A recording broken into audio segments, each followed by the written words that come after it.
18ನೇ season ಐಪಿಎಲ್ನಲ್ಲಿ ಇತಿಹಾಸವನ್ನ ಸೃಷ್ಟಿಸೋದು ಪಕ್ಕ. RCB ಹಾಗೆ ಪಂಜಾಬ್ ತಂಡಗಳು ಫೈನಲ್ ಕಾದಾಟಕ್ಕೆ ಫಿಕ್ಸ್ ಆಗಿವೆ. ಮುಂಬೈ ಪಡೆಯನ್ನ ಮಣಿಸಿ ಫಿನಾಲೆಗೆ ಲಗ್ಗೆ ಇಟ್ಟಿರುವಂತ ಪಂಜಾಬ್ ಬಗೆಗಿನ ಇಂಟ್ರೆಸ್ಟಿಂಗ್ ವಿಚಾರಗಳನ್ನ ಹೇಳ್ತೇನೆ. ನಾನು ಶಾಂತ.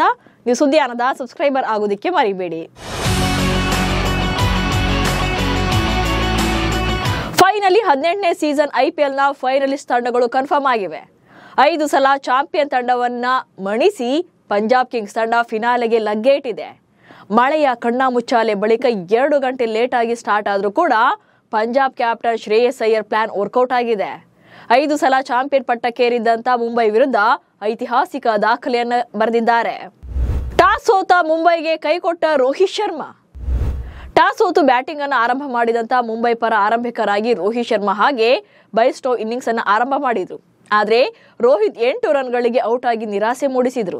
ಈ ವೇಳೆ ತಿಲಕ್ ವರ್ಮಾ ಕ್ರೀಸ್ಗೆ ಬಂದಿದ್ದು ಬೈಸ್ಟೋ ಜೊತೆ ಒಳ್ಳೆ ಜೊತೆಯಾಟವಾಡಿದ್ರು. ಪವರ್ ಪ್ಲೇ ವೇಳೆಗೆಲ್ಲ 65 ರನ್ಸ್ ಕಂಪ್ಲೀಟ್ ಮಾಡಿದ್ರು. ಬಟ್ ಬೈಸ್ಟೋ 38 ರನ್ಗೆ ಔಟ್ ಆದ್ರು. ಇನ್ನು ತಿಲಕ್ ಹಾಗೆ ಸೂರ್ಯಕುಮಾರ್ ಯಾದವ್ ತಲಾ 44 ರನ್ ಗಳಿಸಿ wicket ಒಪ್ಪಿಸಿದ್ರು. Naman Dhir 37 run ಗಳಿಸಿದ್ರು. So ಒಟ್ಟಾರೆಯಾಗಿ 20 ಓವರ್ಗಳಲ್ಲಿ 6 ವಿಕೆಟ್ ನಷ್ಟಕ್ಕೆ ಮುಂಬೈ ತಂಡ 203 ರನ್ಗಳನ್ನ ಕಲೆ ಹಾಕಿತ್ತು. ಮುಂಬೈ ಟಾರ್ಗೆಟ್ ಚೇಸ್ ಮಾಡಿ ದಾಖಲೆ ಬರೆದ ಪಂಜಾಬ್. ಇಂಡಿಯನ್ ಪ್ರೀಮಿಯರ್ ಲೀಗ್ ಇತಿಹಾಸದಲ್ಲಿ 200 ರನ್ ಗಳಿಸಿ ಒಮ್ಮೆಯೂ ಕೂಡ ಸೋಲದ ತಂಡವಾಗಿದ್ದಂತ ಮುಂಬೈ ಇಂಡಿಯನ್ಸ್ ತಂಡಕ್ಕೆ ಕೊನೆಗೂ ಕೂಡ ಸೋಲುಣಿಸುವಲ್ಲಿ ಪಂಜಾಬ್ ಕಿಂಗ್ಸ್ ತಂಡ ಯಶಸ್ವಿಯಾಗಿದೆ. ಅದು ಕೂಡ 19 ಓವರ್ಗಳಲ್ಲೇ 203 ರನ್ಗಳನ್ನ ಚೇಸ್ ಮಾಡಿ ಫಿನಾಲೆಗೆ ಗ್ರ್ಯಾಂಡ್ ಆಗಿ ಎಂಟ್ರಿ ಕೊಟ್ಟಿದೆ. ಆರಂಭದಲ್ಲಿ ವಿಕೆಟ್ಸ್ ಕಳ್ಕೊಂಡ್ರು ಕೂಡ ನಾಯಕ ಶ್ರೇಯಸ್ ಅಯ್ಯರ್ ಸಿಡಿಲಬ್ಬರದ ಬ್ಯಾಟಿಂಗ್ ಅನ್ನ ಪ್ರದರ್ಶನ ಮಾಡಿದ್ರು.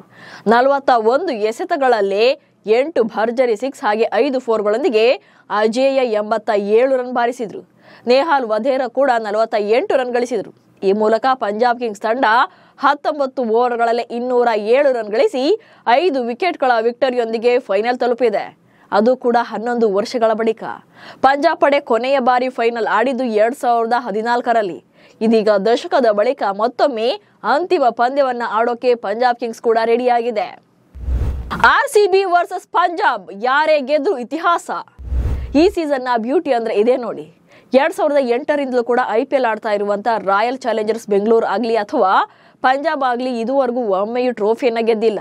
ಆದ್ರೀಗ ಉಭಯ ತಂಡಗಳು ಫಿನಾಲೆಗೆ ಲಗ್ಗೆ ಇಟ್ಟಿವೆ. ಸೊ ಜೂನ್ 3ರಂದು ಅಹಮದಾಬಾದ್ನ ನರೇಂದ್ರ ಮೋದಿ ಸ್ಟೇಡಿಯಂನಲ್ಲಿ ನಡೆಯಲಿರುವಂತಹ ಫೈನಲ್ ಪಂದ್ಯದಲ್ಲಿ ಈ 2 ತಂಡಗಳಲ್ಲಿ ಯಾರೇ ಗೆದ್ರು ಕೂಡ ಇತಿಹಾಸ ಸೃಷ್ಟಿಯಾಗುತ್ತೆ. ಅವರಿಗೆ ಅದು ಚೊಚ್ಚಲ ಕಪ್ ಸಿಕ್ಕಂತಾಗುತ್ತೆ. ಇನ್ನೊಂದು ಅಚ್ಚರಿಯ ವಿಷಯ ಅಂದ್ರೆ ಕ್ವಾಲಿಫೈರ್ 1ನಲ್ಲೇ ಈ ಉಭಯ ತಂಡಗಳು ಮುಖಾಮುಖಿಯಾಗಿದ್ವು. ಆದ್ರೆ ಪಂದ್ಯದಲ್ಲಿ ಕಂಪ್ಲೀಟ್ ಡಾಮಿನೇಟ್ ಮಾಡಿದಂತ ಆರ್ಸಿಬಿ ಗೆದ್ದು ಸೀದಾ ಫೈನಲ್ ಟಿಕೆಟ್ ಅನ್ನ ಪಡೆದಿತ್ತು.